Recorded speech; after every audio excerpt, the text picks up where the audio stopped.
촛불행동 회원들의 총투표로 22대 총선 승리를 위한 계획이 결정됩니다. 투표는 1월 8일부터 1월 10일까지 3일 동안 ARS로 진행됩니다. 8일, 9일은 하루 3차례 지정된 시간에 걸려오는 ARS 전화에 직접 응답해 주시면 됩니다. 10일은 업체 ARS 번호로 투표권자가 직접 전화를 걸어 질문에 답을 하는 방식입니다. 10일 0시부터 10일 24시까지 진행하니 아무 때나 전화를 걸어주시면 됩니다. 총투표 참여로 총선 승리를 위한 촛불 국민의 결심을 보여주세요. 수사 과정에서 알게 된 사실을 공표하는 것 자체는 범죄다. 이번에 이성균 씨 사건 같은 경우는 공익을 위한 것이 아니었단 말이에요. 과정마다 확인되지 않은 것들이었던 거죠. 객관적이고 정확하지도 않았던 이런 것들을 막 흘렸기 때문에 이런 것이야말로 피해 사실 공표죄에 해당하는 거고, 법대로 하자!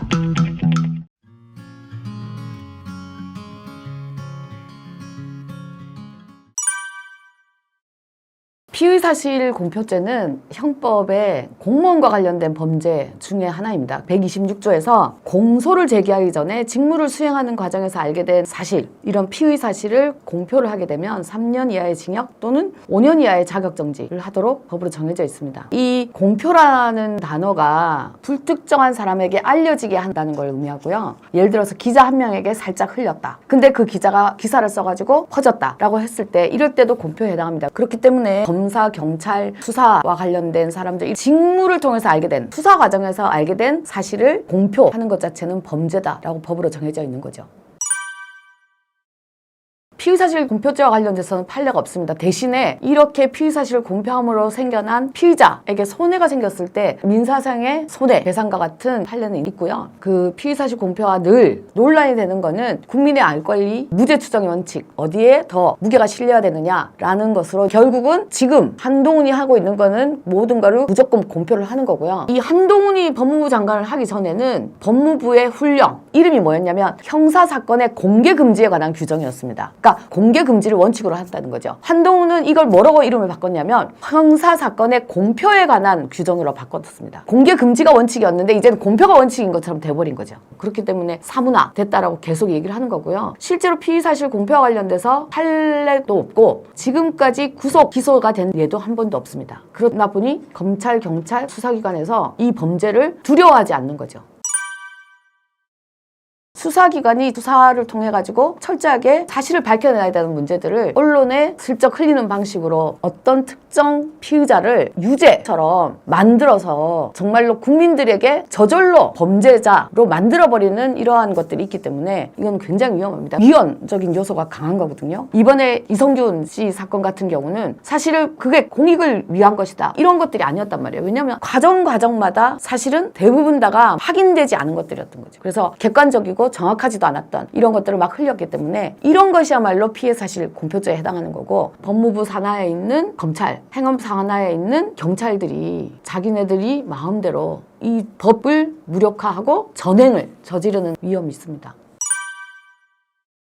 대법원 판례에 국민의 알 권리라고 생각해서 이럴 때 피의사실 공표에 해당하지 않는다라고 해가지고 몇 가지 기준을 정해놓은 게 있습니다. 그 99년도 판례인데요. 그 판례에서 7가지를 정해놨는데, 첫 번째가 공익을 위한 것이냐, 두 번째가 국민 일반들이 관심이 큰, 그렇기 때문에 공공성을 가지고 있는 것이냐, 세 번째가 공표할 필요가 있느냐, 보통 공표할 필요가 있다라고 했을 때 도주 중인 범죄, 뭐 이런 것들, 네 번째가 공표 사실이 객관적이고 정확한가, 확인이 안 된 사실을 공표하면 안 되고요. 다섯 번째가 공표를 하는 절차와 형식이 적합한가, 여섯 번째가 표현 방법은 적절한가라는 겁니다. 그래서 정말 범인인 것처럼 얘기를 해서는 안 되고 철저하게 아직까지는 무죄가 전제라는 것, 그리고 마지막이 이 공표를 통해서 침해받는 이익이 있다는 거예요. 즉 피의자의 법익이 공표로 인해서 얼마만큼 침해를 당하는가라는 거에 대한 고려해야 된다라는 7가지 기준을 대법원 판례에서 정해놓은 게 있습니다. 예를 들어서 지금 김건희 특검이 있습니다. 김건희 특검과 관련돼서도 마찬가지죠. 공익을 위한 것이냐, 그렇죠? 당연히 공익을 위한 겁니다. 겁니다. 왜냐하면 주가 조작부터 시작을 해서 고속도로 문제까지 굉장히 많은 범죄가 있잖아요. 최근에 뇌물 받은 것까지 따져보면 굉장히 많은데, 그러면 첫 번째 공익을 위한 것에서 당연히 해당하죠. 그다음 두 번째 공공성의 문제, 국민의 전체에 얼마나 많은 사람들이 관심을 가지고 있느냐라는 측면에서 봤을 때 이런 것들이야말로 적절하게 보고돼야 되고 국민들에게 정보가 공개돼야 되는 사건들이고요. 그래서 김건희 특검과 같은 경우는 피해 사실 공표죄에 해당하지 않는, 그래서 당연히 공표를 해야 되고 국민들에게 공개를 해야 되는 사건이다 라고 구분해 볼 수 있습니다.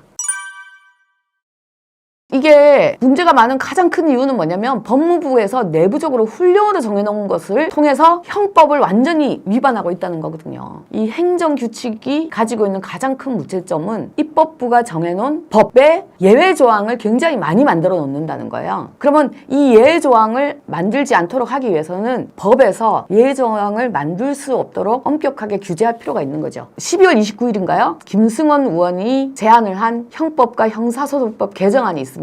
그 개정안에서 보면 피의 사실을 공표했을 때는 5년 이하의 징역, 10년 이하의 자격정지로 처벌 규정을 강화시켜 놨고요. 형사소송법에서 피의 사실을 공표를 했을 경우에는 피의자가 법원에 청구를 해서 금지 명령을 받을 수 있는 조항을 새로 만들어 놨습니다. 그래서 법원 명령을 받으면 피의 사실을 공표를 한 걸 삭제를 하거나 이후에는 피의 사실 공표를 못하게 하거나 이런 것들이 가능해지는 거고요. 이런 것들도 효과적입니다. 법에서 훈령을 통해 가지고 뒤집지 못하도록 엄격한 규정을 만들어놨기 때문에 이런 방안도 우리가 생각해 볼 수 있고요. 형법이나 형사소송법과 같이 국가 권력이 개입을 해서 범죄냐 아니냐를 판단하는 이런 분야의 법들은 그 법에서 국가기관이 할 수 없는 것들을 명확하게 정해서 규제를 하는 것이 앞으로 다른 분야에서도 필요하지 않을까 생각합니다.